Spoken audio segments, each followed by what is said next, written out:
तो आदाब, नमस्कार, गुड इवनिंग, सत श्री अकाल। एक बार फिर आप तमाम लोगों का स्वागत है क्राइम तक की कहानी के इस एपिसोड में। उम्मीद है पूरी फैमिली अच्छी होगी, अपना और अपनों का ख्याल रख रही होगी।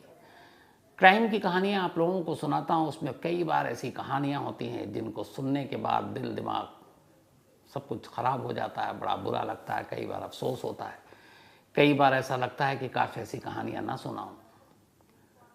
लेकिन आज की जो कहानी है, क्राइम की कहानियों में कुछ कम ही ऐसी कहानियाँ होती हैं जो शायद मुझ तक पहुँचती हैं, आप तक सुनाता हूँ मैं। वो कहानियाँ जिनको सुनने के बाद अच्छा लगता है, और वो कहानियाँ ख़ासतौर पर जिनको सुनने के बाद पुलिस के बारे में भी थोड़ी सी राय बदलती है।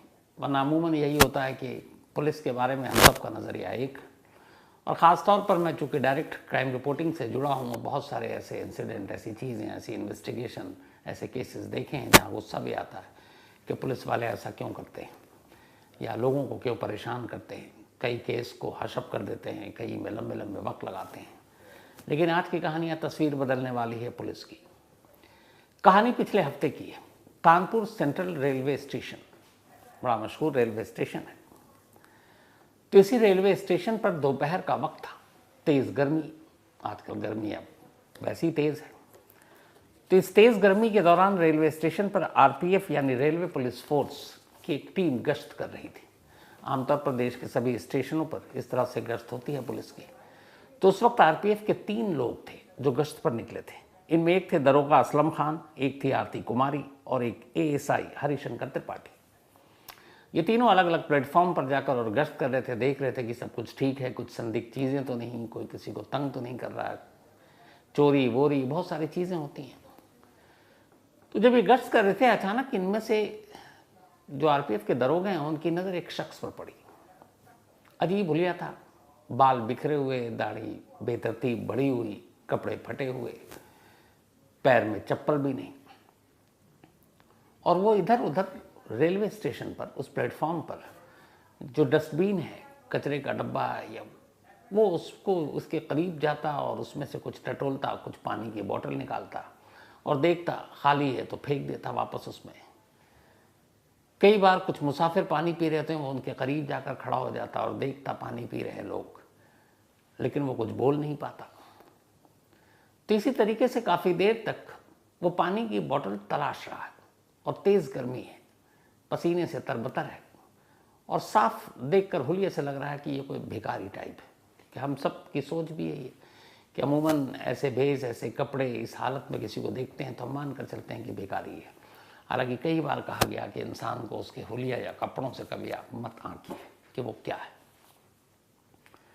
तो प्लेटफॉर्म पर इधर उधर भटक रहा और पानी की बोतल तलाश रहा। इत्तेफाक से इस आरपीएफ की टीम की जब नज़र पड़ी तब सारा ध्यान उसी की तरफ, बाकी सबको छोड़कर प्लेटफॉर्म के बाकी मुसाफिरों को, कि आखिर ये क्या कर रहा है।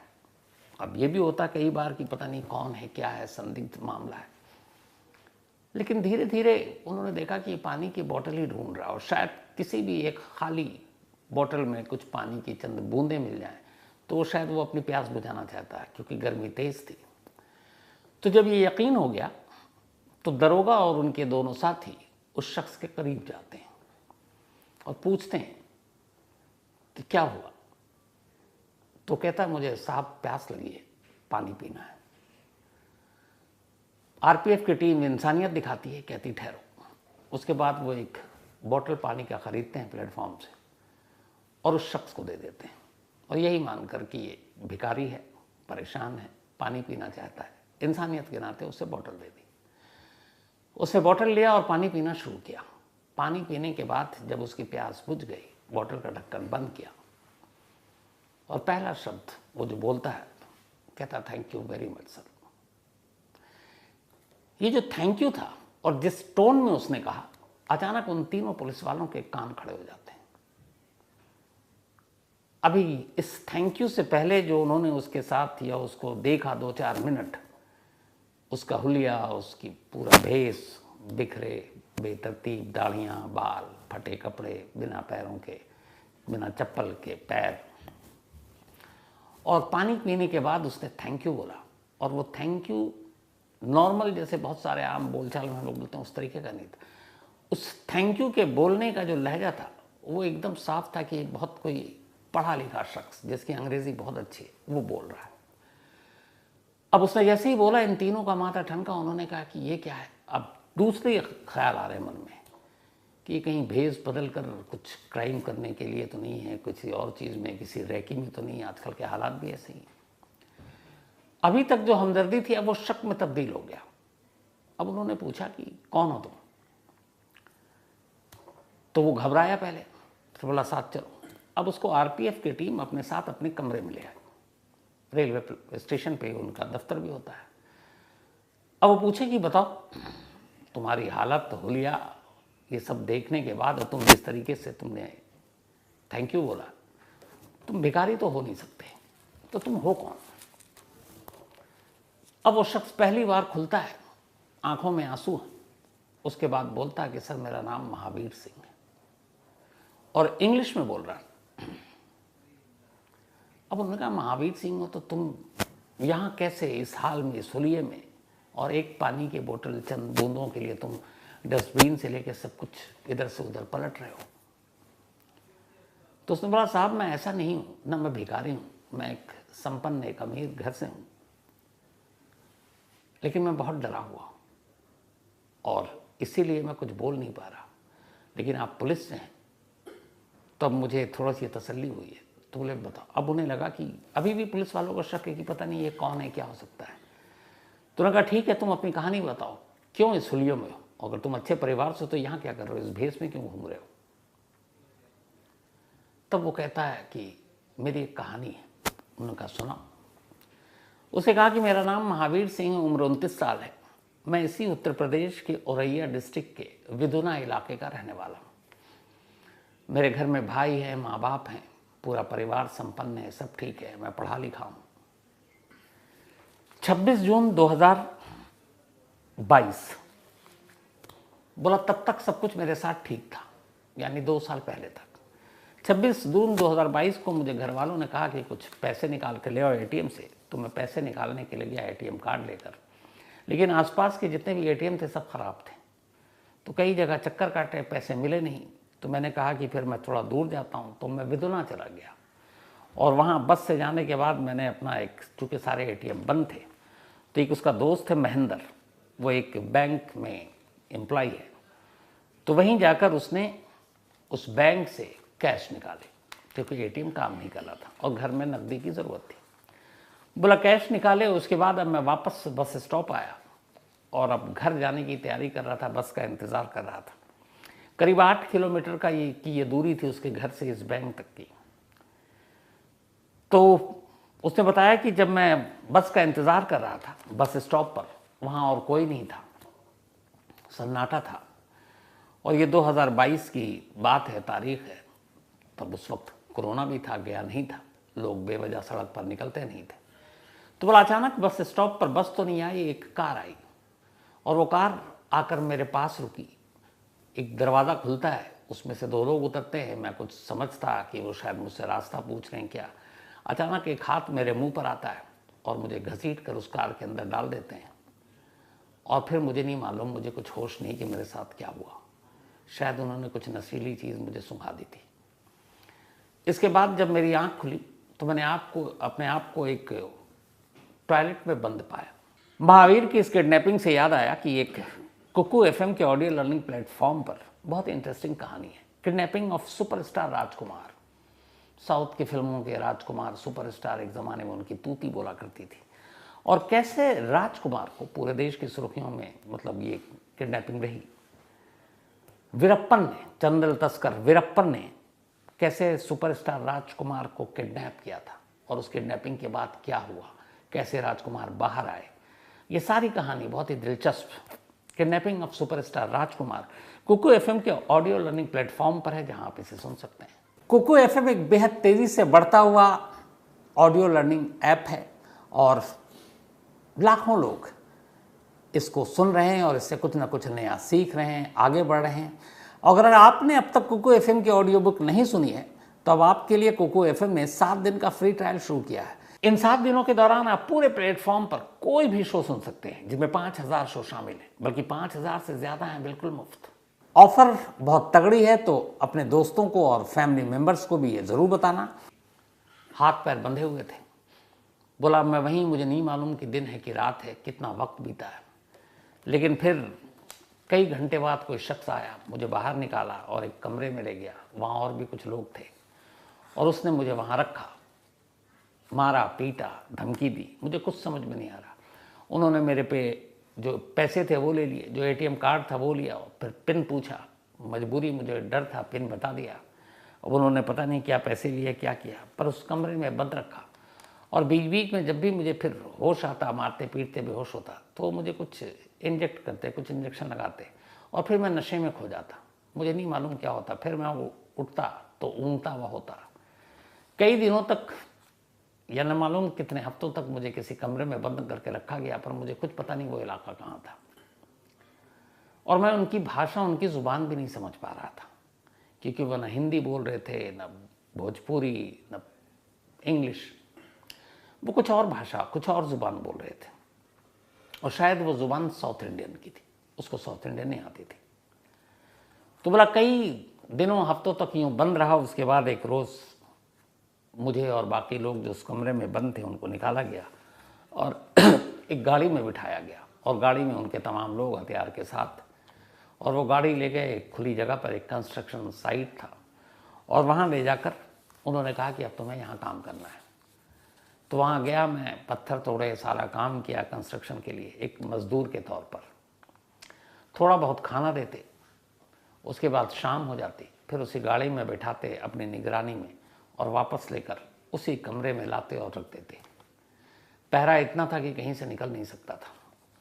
बोला ये सिलसिला चलता रहा, मुझे कुछ पता नहीं। इधर दूसरी तरफ अब कई दिन बीत गए, महावीर घर नहीं लौटा। उधर विधुना में उसके घर वाले परेशान कि वो एटीएम से पैसे निकालने गया, लौटा नहीं। इधर उधर उसके तमाम दोस्तों से पूछताछ की, कभी ऐसा हुआ नहीं कि महावीर इससे पहले इस तरह से लापता हुआ है, न उसके अंदर कोई बुराई, न ऐब, सीधा साधा लड़का। तो जब कहीं नहीं मिला तो घर वालों ने मजबूरन जाकर विधुना पुलिस स्टेशन में रिपोर्ट लिखा दी, मिसिंग कंप्लेन। पर पुलिस वालों ने कुछ नहीं किया। उन्होंने कहा कि बालिग है, उम्र है उसकी, कहीं दोस्तों के साथ घूमने चला गया होगा, लौट आएगा, क्यों परेशान हो रहे हो। घर वाले विधुना के चक्कर काटते रहे, महावीर का कोई सुराग नहीं मिला, पुलिस ने कोई कोशिश नहीं की और वक्त बीतने लगा। जब जब वक्त बीतता गया, दिन हफ्ते हफ्ते महीने में बदलते गए, तो घर वालों की भी उम्मीदें एक तरह से टूटने लगी और घर में एक अजीब मातम, रोना पीटना, जवान बेटा घर से गायब, पता नहीं क्या हुआ हो। तो धीरे धीरे अब उनकी आस उम्मीद उसके लौट आने की भी कम होने लगी। फिर भी वो गाहे बगाहे जाते पुलिस स्टेशन और उसके बारे में खबर पूछते। पुलिस वालों का एक ही जवाब, कोशिश कर रहे हैं, पर महावीर नहीं मिलता। इधर महावीर की अब रूटीन ये कि एक बंद कमरे में उसको रखा जाता कुछ और लोगों के साथ, वहाँ उसको मारा पीटा जाता। उसके बाद सुबह होती, कंस्ट्रक्शन साइट पर ले जाते, मजदूरी कराते, शाम को वापस उस पिंजरे में लाकर बंद कर देते, थोड़ा बहुत खाना पीना देते और फिर कुछ न कुछ नशीली चीज़ें ज़रूर देते, ताकि ये लोग इतने होश में ना हों कि ये कहीं से निकल कर भाग सकें या ज़्यादा दूर तक चल सकें। ये सिलसिला चलता रहा और बोला मैं कैद की ज़िंदगी गुजार रहा है और धीरे धीरे मैं भी अब ये हो गया कि शायद मेरी ज़िंदगी अब यहीं है। घर ये सब मैं भूल गया अब, और इतना दिमाग भी, नशे की असर की वजह से दिमाग ने भी काम करना बंद कर दिया, कुछ याद ही नहीं रहता। धीरे धीरे ये आलम हुआ कि मैं भूलने लगा कि मैं हूँ कौन, कहाँ से आया हूँ, मेरा नाम क्या है, मेरे घर के लोग कौन हैं। बोला उम्मीदें छोड़ चुका था और इसी तरह ज़िंदगी कट रही थी। लेकिन तभी इसी महीने उस घर से कंस्ट्रक्शन साइट पर जहाँ इसको बंद करके रखा जाता था, वो आना और जाना था। धीरे धीरे उसने कहा कि उन्होंने नशीली इंजेक्शन या दवाएं इतनी दे दी थी कि अब शायद उसका भी शरीर पर असर होना कम होने लगा था। तो बोला पिछले कुछ वक्त से मुझे लग रहा था कि शायद मैं होश में हूँ, लेकिन मैं एक्टिंग ऐसा करते था जैसे कि मुझे कुछ पता ही नहीं है, मैं नशे में हूँ। काम करता आता, लेकिन अब मैंने सोचना शुरू किया कि मैं यहाँ से कैसे निकलूँ। तो उस कंस्ट्रक्शन साइट से उस पिंजरे तक जहाँ बंद करके रखा गया, मैंने सारी चीज़ें देखी, लेकिन वो इलाका कौन, शहर कौन, कस्बा कौन, मुझे कुछ पता नहीं। लेकिन वहाँ के लोगों से ये इतना पता था कि ये यूपी, बिहार और बंगाल ये सारी चीज़ें नहीं हैं, क्योंकि बंगाली भी उसे आती थी। एमपी, राजस्थान भी नहीं, क्योंकि वहाँ के लोग भी वैसी भाषा बोलते हैं। मराठी उसे पता था कैसे बोली जाती, क्योंकि वो फिल्में बहुत देख चुका था। तो उसके दिमाग में ये था कि ये शायद साउथ इंडिया का कोई इलाका है, या तो कन्नड़ या तेलुगु या मलयालम या कुछ बोल रहे हैं जो मेरी समझ के बाहर की चीज़ है। तो धीरे धीरे उसने रास्ता और वो सारी चीज़ें देखनी शुरू की और फिर मौका मिला। और करीब 10 दिन पहले की बात है, एक रोज़ जब उसे लाकर उस कमरे में बंद किया गया, अब चूँकि लगभग 2 साल होने वाले थे, बल्कि करीब 22 महीने, तो लोगों ने भी इन पुराने कैदियों की तरफ से थोड़ा सा ध्यान देना बंद कर दिया। तो एक रात जब उन लोगों को लगा कि अब ये नशे में है, ये सब सो जाएंगे, इनकी इतनी हिम्मत नहीं कि ये भाग सकें, पैरों पे चल सकें, मौका देखते ही वो इस इलाके से रात में अंधेरे में निकल पड़ता है, पैदल, पूरी रात पैदल चलता रहता है और उसे ये पता नहीं कि जाना कहाँ है।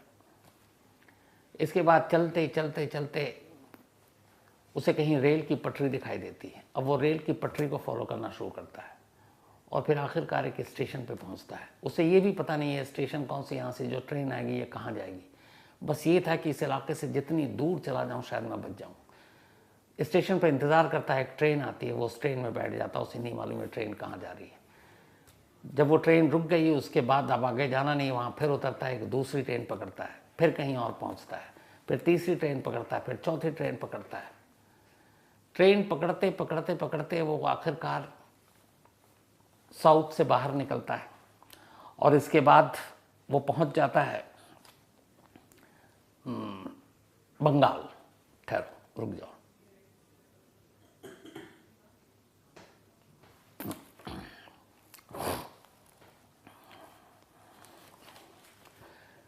ट्रेन पकड़ पकड़ कर वो साउथ इंडिया से नॉर्थ इंडिया की तरफ चल पड़ा है। उसे लेकिन अब भी कुछ पता नहीं, नशे का असर पूरी तरह से गया नहीं, लेकिन उसे ये पता है कि मुझे यूपी जाना है, यूपी पहुंचना है, अपने घर जाना है। लेकिन कौन सी ट्रेन जा रही है कुछ पता नहीं है, क्योंकि डर ये है कि यहाँ से भागो। आखिरकार वो गलत या जो भी अनजाने में ट्रेन में बैठते बैठते बिहार के दरभंगा के रेलवे स्टेशन पर उतरता है। जब वो दरभंगा में उतरता है तब पहली बार उसे एहसास होता है कि इस स्टेशन को मैं जानता हूँ, इस नाम को जानता हूँ, इस शहर को जानता हूँ, ये हमारे यूपी के करीब है और बिहार में है। इसके बाद वो वहाँ दरभंगा में लोगों से पूछता है कि कानपुर कौन सी ट्रेन जाती है, क्योंकि उसी तरफ इसका घर है। अब इस पूरे भागने में पिछले 1 हफ्ते 10 दिन से जो लगातार भाग रहा था, उसके पास कोई पैसे नहीं, भूख लगे तो क्या करे, धीरे धीरे उसकी हुलिया हालत भी ऐसी हो गई थी। तो स्टेशन पर या ट्रेन में जो भी उसे देखते समझते ये भिखारी है, तो कोई उसे खाना दे देता, कोई उसे पानी दे देता और वो बस उसी के सहारे ज़िंदा रहता। उसके पास पैसे भी नहीं कि कुछ खरीदे या कुछ फ़ोन करे। अभी तक फ़ोन नंबर भी याद करने की कोशिश कर रहा है इन 2 सालों के इस जुल्म के बाद और नशे के बाद कि कोई नंबर याद आ जाए, वो भी नहीं आ रहा है। खैर किसी तरह दरभंगा से इसने पता किया और कानपुर रेलवे स्टेशन पिछले हफ्ते पहुंच गया। जब कानपुर सेंट्रल रेलवे स्टेशन पर उतरा, उसी दिन प्यास लगी, प्लेटफॉर्म पर भटक रहा है, दोपहर का वक्त है और इत्तेफाक से आरपीएफ की टीम गश्त कर रही है और उसकी नज़र उस पर पड़ती है और फिर वो थैंक यू बोलता है पानी पीने के बाद, और उसे एक थैंक यू की वजह से पुलिस वालों को शक होता है कि भिखारी नहीं है। और फिर ये सारी चीज़ें होती हैं और वो ये कहानी बताता है। जब ये कहानी पूरी पुलिस सुन लेती है तो कहता है अच्छे बताओ, तुमने घर का नाम भी बता दिया, किसी का नंबर कोई नाम याद है? तब इसने बहुत दिमाग पर जोर डाला और फिर उसने अपने एक कज़न चाचा के बेटे का नंबर दिया और कहा कि ये मेरे चचेरे भाई रविंदर का नंबर है। वो मोबाइल नंबर दिया गया। अब आरपीएफ की टीम ने उस नंबर पे कॉल किया, उससे पूछा आप रविंदर बोल रहे हैं? बोला हाँ। उन्होंने कहा कि आप किसी महावीर को जानते हैं? अब रविंदर उधर शॉक्ड, बोला हाँ हमारा भाई है, पर कहाँ है वो तो गायब है। बोले महावीर मेरे सामने खड़ा है। रविंदर को अब यकीन नहीं आया, बोला आप झूठ बोल रहे हैं, वो गायब है 2 साल से और अब तो पता नहीं जिंदा भी नहीं है, आप मजाक कर रहे हैं। वो कह रहे हैं मैं पुलिस से बोल रहा हूँ। कह रहे आप झूठ बोल रहे हैं। उसने कहा अच्छा रुको मैं वीडियो कॉल करता हूँ और उसको दिखाता हूँ और फिर मैं अपने आप को भी दिखाता हूँ, तुम पहचान जाओगे कि मैं पुलिस हूँ कि नहीं। कहता ठीक है। इसके बाद वो आरपीएफ के दरोगा वीडियो कॉल करते हैं रविंदर को। वीडियो कॉल करने के बाद पहले अपने आप को बताते हैं मैं ये हूँ, तब वो सीरियस होता है। फिर कहते हैं अब मैं जिसको दिखा रहा हूँ वो अपने आप को महावीर सिंह कह रहा है और वो बता रहा है कि तुम्हारे गांव विधवा का रहने वाला है, 26 जून को उसकी किडनैपिंग हुई थी, देख कर बताओ कि ये वो है कि नहीं। वो उधर अब उसको वीडियो कॉल पे दिखाते हैं। पहले तो रविंदर को कुछ पता ही नहीं, क्योंकि सामने एक शख्स ऐसे हुलिये में खड़ा है, बाल बिखरे हुए हैं, दाढ़ी बेतरतीब बढ़ी हुई, कपड़े फटे हुए हैं, चेहरे की रंगत हवाइयाँ सब उड़ी हुई हैं। तो बहुत देर तक देखता है। इधर अब वीडियो कॉल पे रविंदर को महावीर भी देख रहा है, और वो अचानक उसके नाम के साथ बात करता है, बुलाता है। जैसे ही बोलता है वो आवाज़ पहचान जाता है, फिर ध्यान देता है और वो सोचता है कि अगर ये दाढ़ी और बाल बेतरतीब ना हो तो ये शक्ल हूबहू वही है। उसके बाद उस वीडियो कॉल पे जब बात करता है, 2 मिनट की बातचीत के बाद ही रविंदर कहता है ये मेरा भाई है, और हमें तो यकीन ही नहीं है। कहता है आप साहब उसको वहीं रखना, हम पूरे परिवार के साथ आ रहे हैं। उसके बाद रविंदर फ़ौरन फ़ोन करता है गुरुग्राम में महावीर के छोटे भाई को, जो वहाँ पे एक कंपनी में अच्छे पोजीशन पे नौकरी कर रहा है। वो बताता है कि भाई महावीर कानपुर रेलवे स्टेशन पर है। यकीन नहीं होता है, कहता मैंने खुद देखा है। चलो, उधर विदुना से पूरा परिवार कानपुर के लिए निकलता है, इधर गुरुग्राम से उसका भाई उसी वक्त सारा काम छोड़कर कानपुर सेंट्रल स्टेशन की तरफ।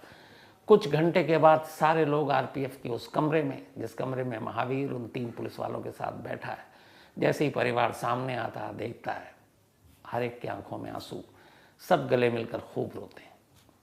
और इसके बाद आरपीएफ की टीम महावीर को उसके परिवार को सौंप देती है और वो अपने घर को निकल पड़ता है। एक प्यासे को पानी पिलाना और उसके बदले में उसका एक थैंक यू कहना 2 साल पुराने किडनैपिंग केस को यूं सुलझा देती है। ऐसी कहानियां दिल को छू जाती हैं।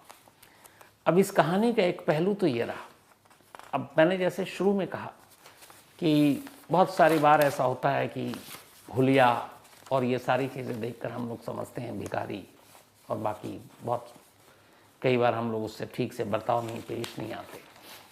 लेकिन एक दूसरा और कड़वा सच ये भी है कि हमारे देश में वाकई भिखारियों की एक समस्या है। एक पुराना आंकड़ा है, उस आंकड़े के मुताबिक बाकायदा लोकसभा में ये डेटा दिया गया था कि इंडिया में, ये लास्ट डेटा 2011 का आया था, उसके बाद अभी तक आया नहीं है। तो उस डेटा के हिसाब से हमारे देश में करीब 4.25 लाख भिखारी हैं, 4,25,000, और इनमें से 2.25 लाख के करीब मेल हैं। इसके अलावा 1,90,000 के करीब फीमेल हैं और बाकी बच्चे हैं। अब कमाल ये है कि इन सारे भिखारियों में से 20% पढ़े लिखे हैं, कम से कम 12वीं पास हैं। 3% तो ऐसे हैं जिनके पास डिप्लोमा है, नौकरी मिली नहीं, काम मिला नहीं, उन्हें लगा कि यार ये धंधा ठीक है, चलो पैसे तो मिल जाते हैं, लोग रहम खाकर या कुछ और करके। तो ये तो पूरी तादाद हो गई। और अपने देश में सबसे ज़्यादा भिखारी जिस स्टेट में है, सबसे ज़्यादा नंबर 1 पर वो पश्चिम बंगाल है, नंबर 2 पर यूपी है, इसके अलावा नंबर 3 पर बिहार है,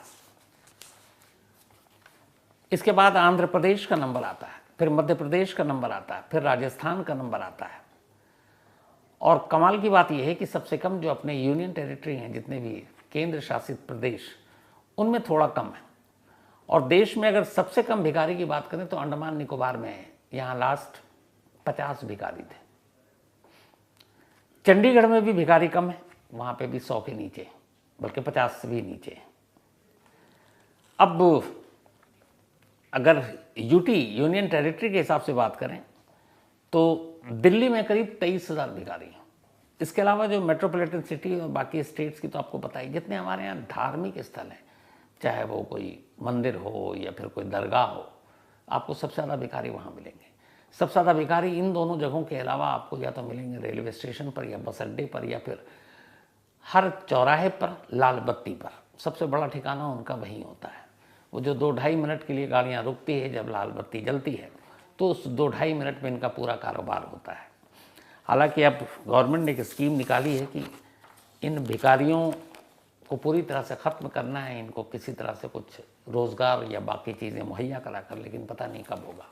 लेकिन एक और पहलू ये भी है कि अपने देश में कई ऐसे भिखारी हैं जिनकी महीने की आमदनी 2-2 लाख रुपए है।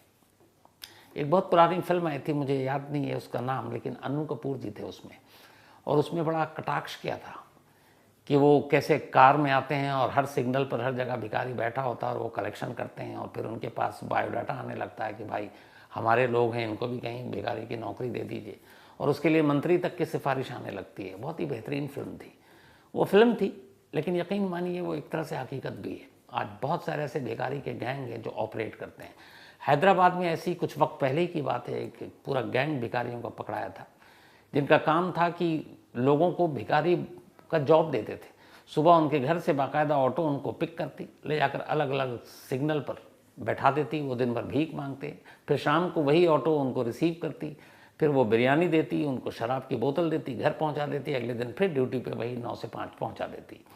और इन सब के से एक एक की जो आमदनी थी वो 2-2 लाख रुपए थी। तो उसमें बहुत सारे लोग आए कि हमें भी इस धंधे में उतार दीजिए। हैदराबाद पुलिस ने इस पूरे गिरोह का पर्दाफाश किया था। तो ये भी एक फैक्ट। और भीख मांगना और ये हमारे यहाँ एक समस्या भी है, और बहुत सारे लोग मजबूरी में भी ऐसा करते हैं क्योंकि उन्हें कहीं कोई काम नहीं मिलता। वरना आप सोचिए, 12वीं पास डिप्लोमा होल्डर भी अगर भीख मांगे तो फिर क्या होगा। खैर, महावीर की कहानी सच में दिल छूने वाली है, और आरपीएफ की उस पूरी टीम को वाकई जो काम किया उन्होंने, दिल से सलाम। ऐसे लोग जब किसी की मदद करते हैं तो आप ये देखिए कि एक पूरे परिवार को उस शख्स से मिलाया जो 2 साल जिसने पता नहीं कैसी ज़िंदगी जी है। और शायद महावीर कभी उन लोगों को भूलेगा भी नहीं, और ना ये पुलिस वाले उसे कभी भूलेंगे। और क्या पता, अब शायद इसी वजह से किसी भी शख्स को, कोई भी किसी प्यासे को अगर 1 गिलास पानी पिला दे तो न मालूम उसके बदले में कौन सा थैंक यू और कौन सी कहानी सामने आ जाए। तो कहानी में आज इतना ही। कहानी ख़त्म करूं उससे पहले वही अपना सिलसिला। आज उदय उप्पल, इनका बर्थडे है, तो हैप्पी बर्थडे उदय जी। और ये भेजा है सौरभ ने। सौरभ साहब के बेटे हैं उदय। इसके अलावा विद्या चौहान, इनका भी आज जन्मदिन है, तो हैप्पी बर्थडे विद्या जी। और ये विराज चौहान जी ने भेजा, उनकी बेटियां हैं और इनके बच्चे हैं प्रणय और ऋषिका। साथ ही शिवान्या उर्फ भूमि, इनका भी आज बर्थडे है, तो हैप्पी बर्थडे शिवान्या। और ये भेजा है पूनम एंड भूषण कादुकर ने, दोनों की बिटिया है। तैयब शरीफ जी, इनका भी आज बर्थडे है, तो हैप्पी बर्थडे तैयब साहब। और ये मोहम्मद असजद शरीफ ने भेजा, उनके फादर हैं। प्राची तोमर का भी आज जन्मदिन है, तो हैप्पी बर्थडे प्राची। और ये भेजा है बिट्टू एंड अमन कुमार ने, बिट्टू उर्फ अमन कुमार ने, और ये बाली गांव से। साथ ही प्रतिभा यादव, इनका भी जन्मदिन है, तो हैप्पी बर्थडे प्रतिभा जी। और ये भेजा अतुल यादव ने। इसके अलावा नीलेश यादव, इनका भी जन्मदिन है, तो हैप्पी बर्थडे नीलेश। भेजा डॉक्टर सलमान खान ने है, उनके दोस्त हैं ये। इसके अलावा आज रेशमा गुरव और योगेश गुरव, इन दोनों की मैरिज एनिवर्सरी। आप दोनों को बहुत बहुत बधाई। भेजा है शुक्राचार्य पुरी ने। साथ ही गुड़िया झा और अजीत झा, इन दोनों की भी आज एनिवर्सरी, तो आप दोनों को भी बहुत बहुत बधाई। भेजा है प्रशांत झा ने, और प्रशांत पार्टी भी मांग रहे हैं इन दोनों से। इसके अलावा साक्षी और अनीश, इन दोनों की भी आज मैरिज एनिवर्सरी है, तो आप दोनों को भी बहुत बहुत बधाई। भेजा है गौरव सिंह ने। और एक आजकल वो मैच के दौरान ऐड आता है कौन से सीमेंट का, जिसमें वो कहता है लास्ट में एक कि और एक एक्वेरियम, तो वही लास्ट में मैं भी कहता हूँ। इधर से शिकारपुरी इशारा कर रहा है कि शिकारपुरी कह रहा है कि आज भाभी को भी विश कर दीजिए। तो आज मेरी भी एनिवर्सरी है मैरिज, तो हैप्पी मैरिज एनिवर्सरी सावी। और आप सबके साथ आज मैं भी मैरिज एनिवर्सरी रात को कोशिश करूँगा थोड़ी जल्दी चला जाऊँ।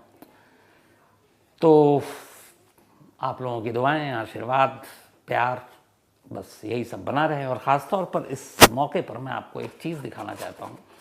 और असल में ये पहले भेजा था मुझे इसका फ़ोटो अलग से, लेकिन आज इन्होंने हार्ड कॉपी भेजी है।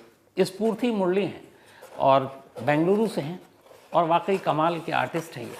तो मैं ये दिखाना चाहूँगा, आज ही मुझे ये मिला है। स्फूर्ति साहब ने एक वाटर करके वो बनाया, ये तस्वीर बनाई है इन्होंने मेरी, और सच में बहुत खूबसूरत है। तो ये है वो, और स्फूर्ति जी ने बड़े प्यार से भेजा है, तो थैंक यू सो मच। और वाकई बहुत ही अच्छी पेंटिंग है ये जो आपने बनाई है, दिल से आपका शुक्रिया स्फूर्ति भाई। तो लास्ट में आपको वापस एक बार फिर से याद दिला दूं कि डिस्क्रिप्शन में जो लिंक है वहाँ कुकू FM डाउनलोड करके कुकू FM में 7 दिन का फ्री ट्रायल शुरू किया है। इन 7 दिनों के दौरान आप पूरे प्लेटफॉर्म पर कोई भी शो सुन सकते हैं, जिनमें 5000 शो शामिल हैं, बल्कि 5000 से ज्यादा हैं बिल्कुल मुफ्त। तो कहानी में आज इतना ही। अब आपसे मुलाकात होगी कल रात 9 बजे किसी नई कहानी के साथ। तब तक अपना और अपनों का ख्याल रखिएगा। Thank you very much.